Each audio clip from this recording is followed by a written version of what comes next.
Goeie. Heel Friesland laat het bestikken om het politieke gedoog op Skilge. De Rie die zei het betrouwen in Hardenbergen Masterkoop.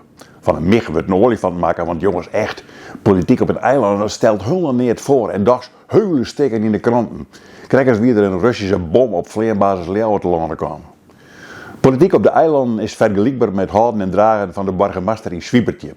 De gemeente hier vergadert een jaloerk in het gemeentehuis en daarna nemen ze in de kroeg de beslissings. Een burgemeester doet er net meer oors als wat rondfietsen en elke dag zezen. Maar deze burgemeester van Skilge die wil haar blijkbaar oerlijk mee bemoeien. En dat maskert de hoge en rijke heren van Skilge vanzelf helemaal net.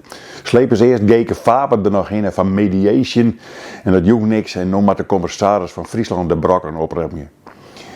En die is wel heel blij dat er even voortkent, want op het provinciehuis is dit een rotsoortje. Ik zei van een week al dat alles wat deputaire Friso Douwstra op het heden zei verkiezingsgewauwel is. Hij sloeg van de week ik weer even roeg om hem heen. Zo van, ik bepaal je wat er in Friesland bad en die andere partijen die vind ik net wichtig, want die doen we dan net mee.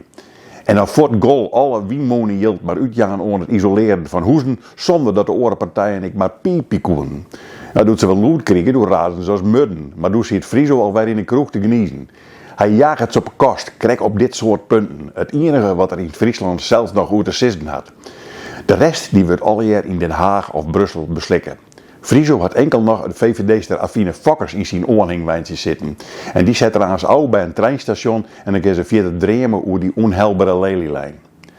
Er wordt verwacht dat de BBB hier in Friesland een soort stem helden zal. Femke Wiersma die wordt dan haar deputaire.